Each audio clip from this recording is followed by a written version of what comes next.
안녕하세요, 하하랩입니다. 오늘은 금속의 반응성 차이에 의해 일어나는 산화 환원 반응의 결과로 아연 금속 위에 주석이 환원되어 바늘 모양으로 석출되는 실험에 대한 설명을 할 것입니다.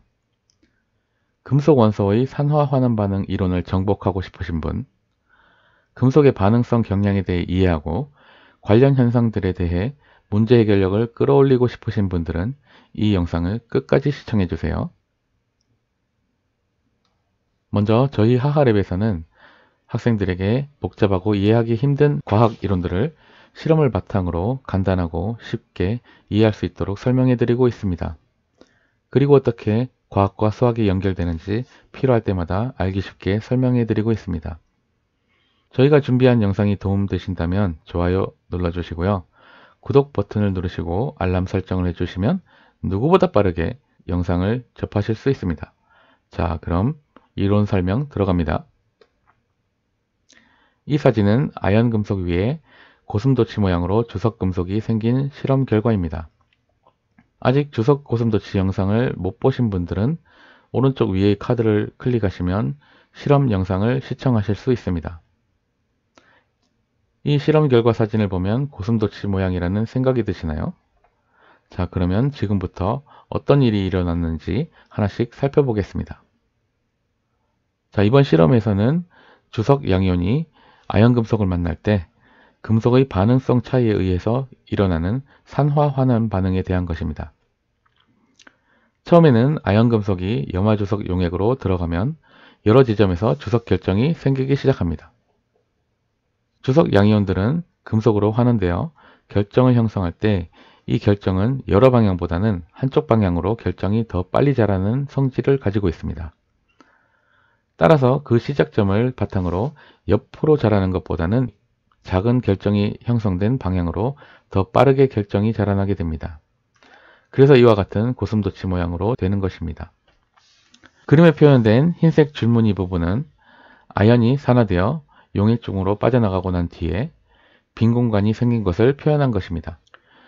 이렇게 고슴도치 모양으로 형성되는 가시 모양 주석 결정들은 얼마나 더 길어질까요? 이러한 가시 모양은 반응 초기에 잘 관찰할 수 있습니다. 시간이 조금 더 지나면 보시는 것과 같이 긴 가시 모양 옆쪽으로도 새로운 가시가 생기고 거기에 또 다른 가시가 생기게 됩니다. 결국에는 눈의 결정과 같은 모양으로 변하게 됩니다. 만일 이 실험을 할 때 사진으로 남기고 싶으시다면 초기에 고슴도치 모양을 잘 보여줄 때 사진을 찍으셔야 합니다. 이번 시간에는 산화 환원 반응을 설명하는 두 가지 관점에 대해 다루겠습니다. 하나는 산소의 이동 관점에서 보는 것과 다른 하나는 전자의 이동 관점에서 설명하는 것입니다. 먼저 다음 두 반응을 바탕으로 산소 이동의 관점에서 산화 환원 반응을 살펴보겠습니다. 왼쪽은 탄소가 산소와 반응하여 이산화탄소가 생성되는 반응입니다. 이때 탄소와 산소 사이에 결합이 형성되는데요. 이와 같이 물질이 산소를 얻는 반응을 산화라고 하며 탄소가 산화되었다 라고 표현합니다.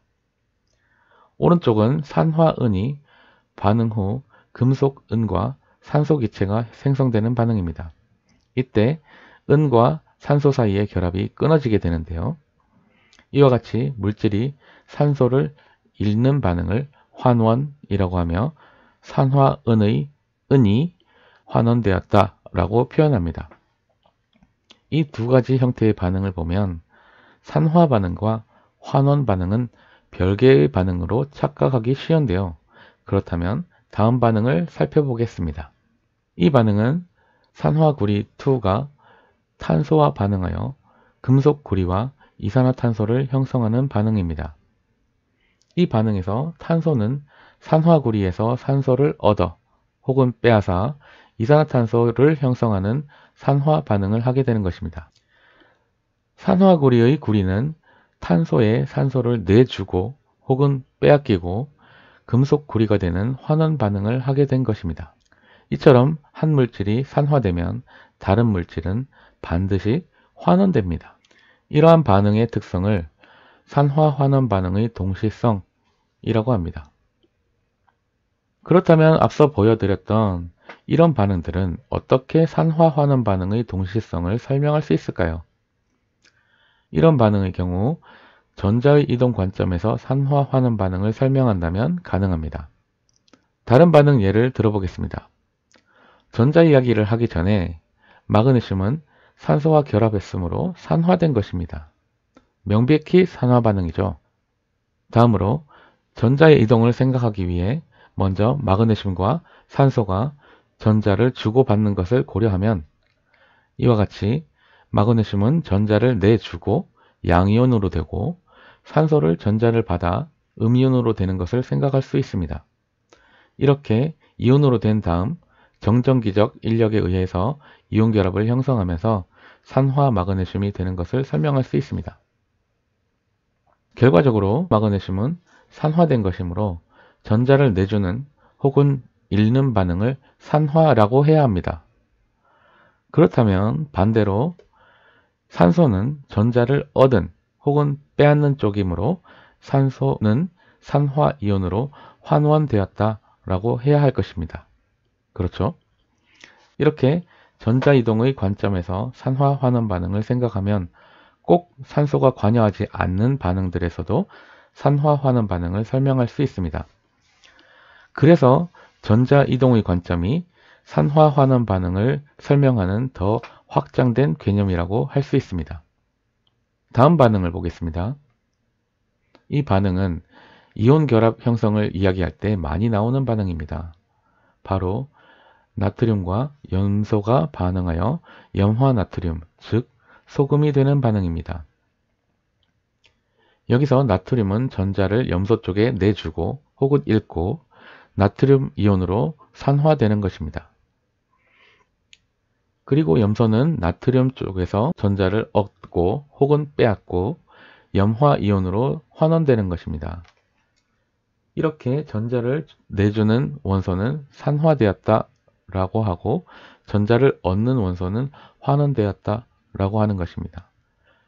여기서 산소든 전자든 이동에 대해서 이야기할 때 주고받는 관계로 설명을 하든 뺏고 빼앗기는 혹은 잃는 관계로 설명을 하던 그것은 상관없습니다. 전자 또는 산소의 이동 방향만 이해하시면 되는 것입니다. 산화환원 반응에 대한 설명은 여기까지 하고 금속의 반응성에 대한 이야기를 이어가겠습니다. 금속의 반응성이 크다는 것은 원자과 전자가 빠져나가고 양이온이 되려는 경향이 크다는 것입니다. 그래서 금속의 이온화 경향이라고도 합니다. 일단 반응성이 큰 것부터 순서대로 나열해 보겠습니다. 칼륨, 칼슘, 나트륨, 마그네슘, 알루미늄, 아연, 철, 니켈, 주석, 납, 수소, 구리, 순, 은, 백금, 금. 이상하게도 금속의 반응성이라고 해놓고 중간에 갑자기 금속이 아닌 수소가 나타나는데요. 이것은 금속의 반응성 정도를 수소 이온을 기준으로 하여 얼마나 더 반응성이 더 큰지 상대적으로 나타내는 것입니다. 반응성이 가장 큰 것은 에너지가 비교적 낮은 찬물에서도 반응을 하고 그 다음은 뜨거운 물에서 반응하는 것, 좀 더 낮은 것은 산성 조건이 되어야만 반응을 하게 됩니다. 만일 두 금속의 반응성을 비교할 때 두 금속의 상대적인 위치가 더 왼쪽에 있을수록 산화되기 쉽고 두 금속의 상대적인 위치가 더 오른쪽에 있을수록 환원되는 것입니다. 이처럼 금속의 반응성을 비교할 때는 항상 반응성 서열에서의 상대적인 위치를 고려하는 것입니다. 예를 들어 이번 실험에서는 주석 양이온이 있는 용액에 아연 금속 알맹이를 넣었는데요. 아연이 주석보다 왼쪽, 즉 상대적으로 반응성이 더 큰 금속이므로 양이온으로 되고 상대적으로 더 반응성이 적은 주석은 아연의 전자를 받아 환원되어 금속의 결정을 형성하는 것입니다. 만일 이 실험에서 염화주석 용액에 납 또는 구리와 같이 주석보다 반응성이 더 낮은 금속을 넣었다면 상대적으로 반응성이 더 큰 주석이 이미 양이온으로 존재하는 상황이기 때문에 아무런 반응도 일어나지 않게 됩니다. 그렇다면 금속의 반응성 서열을 같이 외워보도록 하겠습니다. 금속의 반응성 순서는 누적 이온화 에너지를 생각하면 됩니다. 가령 같은 주기의 원소의 경우 전자가 몇 개 빠져나가느냐를 따지면 되지만 이온화 에너지는 주기에 따라서도 달라지므로 금속의 반응성 정도를 이온화 에너지만으로 따지기에는 만만치 않을 것입니다. 그래서 보통 원소의 이름의 첫 글자만 따서 외우는 경우가 많습니다. 여기서 원소의 첫 글자를 빨간색으로 해두었습니다. 여기서 칼륨의 경우 카알륨으로 해두었는데요. 많은 사람들이 첫 글자를 따서 외울 때 칼카나마라고 외우면서 먼저 나오는 칼이라는 원소가 칼륨인지 칼슘인지 맨날 헷갈립니다. 그래서 저는 카칼나마라고 외우는 것을 추천합니다. 그 이유는 간단합니다. 칼륨의 K 철자가 하나이므로 카라고 하고 칼슘의 CA 철자가 하나 더 많으므로 리을 받침이 있는 칼이라고 했습니다. 이렇게 철자 하나 차이로 이해를 시키고 외우게 했더니 헷갈리는 경우는 거의 못 봤습니다. 저는 CCM이 원곡이지만 대중적으로도 많이 사랑받았던 당신은 사랑받기 위해 태어난 사람이라는 노래에 맞춰 외우는 것을 좋아합니다. 같이 한번 외워볼까요? 카칼나마 아라천리주납수구수은 백금 반응성이 큰 원소 양이온으로 산화 카칼나마 아라천리주납수구수은 백금 반응성 작은 원소 금속으로 환원돼. 이렇게 각자 좋아하는 곡 중에서 글자 수, 박자 맞는 것으로 외워보시기를 추천합니다. 카칼나마, 아라, 천리주납, 수구순, 백금. 계속 하다 보면 노래 없이도 16가지의 이온화 경량 서열을 외우실 수 있습니다. 자, 이제 이번 실험에서 사용된 반응을 한 번 더 보겠습니다. 아연 금속이 염화주석 용액과 반응하는 것인데요. 염화주석 2에서 2가 의미하는 것은 주석 양이온의 산화수, 즉 이온 전하량을 나타냅니다. 어쨌든 이 용액에는 이미 주석 양이온이 있습니다. 이런 용액에 반응성이 더 큰 아연이 들어와서 전자를 주석에게 주고 산화되고 아연 양이온으로 되며 전자를 받은 주석 양이온은 환원되어 금속 상태의 주석이 됩니다. 이번 실험에서 사용된 반응을 크게 두 가지 반응으로 나타내 보겠습니다. 먼저 아연은 전자 2개를 내놓고 양이온으로 산화되는 반응입니다. 그 다음은 용액 내에 존재하는 주석 양이온이 아연에서 나온 전자 2개를 사용하여 주석 금속으로 환원되는 반응입니다. 이제 전체 반응식을 쓰기 위해서 두 반응식을 더해 보겠습니다. 더하는 방법은 반응물과 생성물의 사이의 화살표를 등호로 보고 수학에서 문자식을 더하는 것과 같이 하면 됩니다. 더하기 전에 실제 반응이 일어난 것을 보면 주석과 아연 사이에 전자가 이동하는 것입니다. 그렇다면 바로 옆에서 화학 반응이 일어나는 동안 염화이온은 무엇을 했나요? 맞습니다. 아무런 반응도 없이 옆에서 구경만 한 것이죠. 이렇게 반응 전후 아무런 변화가 없는 이온을 구경꾼 이온이라고 합니다. 먼저 구경만 하고 앉아있던 염화이온을 양변에서 제거시킵니다. 그 다음으로 전자를 보면 좌우변에 같은 수만큼 있으므로 전자도 제거시킵니다. 여기까지 했다면 양변에 있는 항들을 좌변끼리, 우변끼리 더하면 됩니다. 이렇게 해서 얻은 화학 반응식을 알짜 이온 반응식이라고 합니다. 다음으로 실험 안내서에 나와 있는 추가 실험입니다. 염화주석 용액의 부피만큼 물을 넣어주면 용액을 2배가량 묽은 용액으로 준비할 수 있습니다. 더 묽은 염화주석 용액을 사용하면 어떤 결과가 나올까요? 추가 실험 영상을 보겠습니다. 주석 고슴도치 추가 실험을 해보겠습니다. 용액은 2배 정도 묽힌 용액입니다. 한 조각을 넣어 보겠습니다.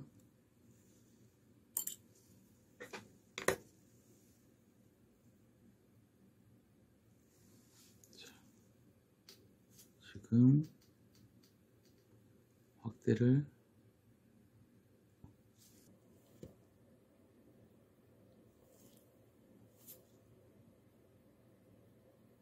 벌써 많이 자라는데요.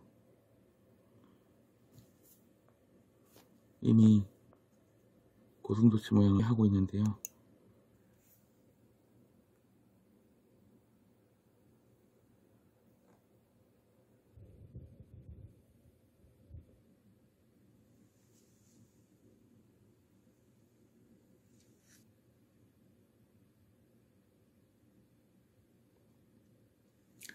실험 안내서에 나와 있는 것처럼 2배 묽히니까 좀 더 긴 가시 모양이 생기는데요. 입체적으로 잘 안 나오고 있거든요.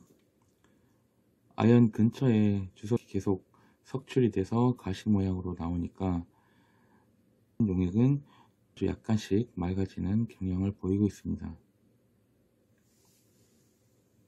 조금 더 가까이서 확대를 해 보겠습니다. 네.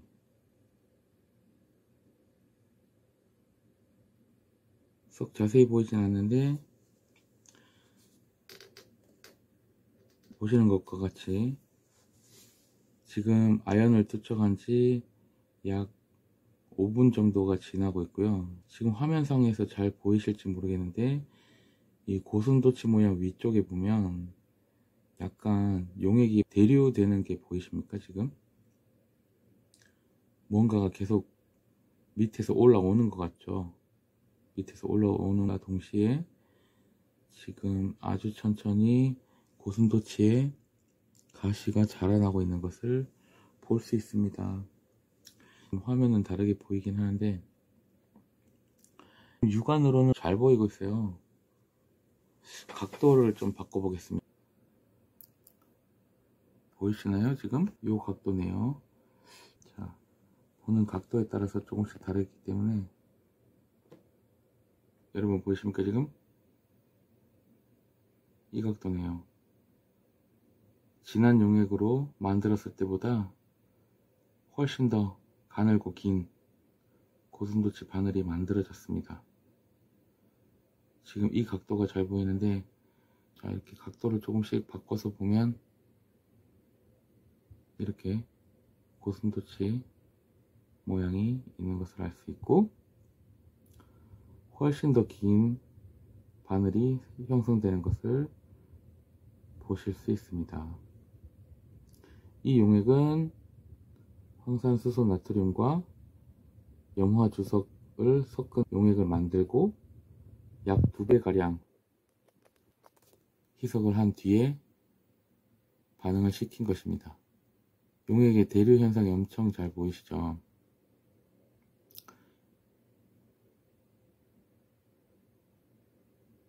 지금 시간이 10분 이상 흘렀는데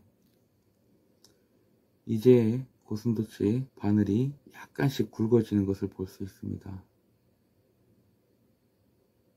그래도 전에 진한 용액을 썼을 때보다 훨씬 더 길고 가는 바늘 모양을 관찰할 수 있고요. 여전히 용액 윗부분을 보시면 대류 현상이 잘 관찰되고 있습니다. 보이시나요?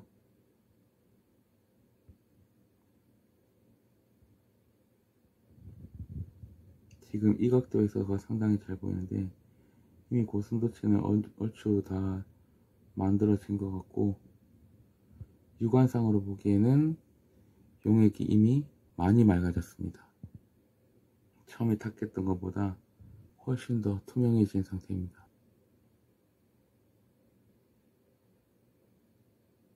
네, 이 부분 아주 잘 보이네요.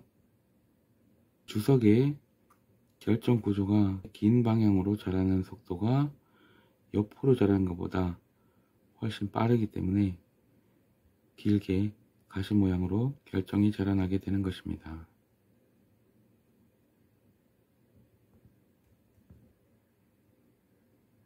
위치를 조금씩 바꿔보면 네, 이런 모양으로 생겼습니다.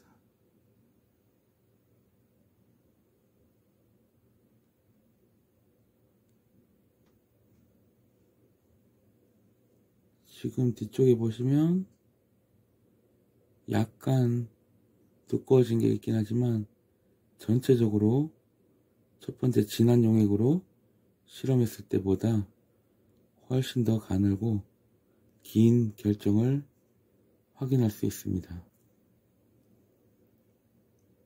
지금 육안으로는 용액은 거의 다 맑아져 있는 상태입니다.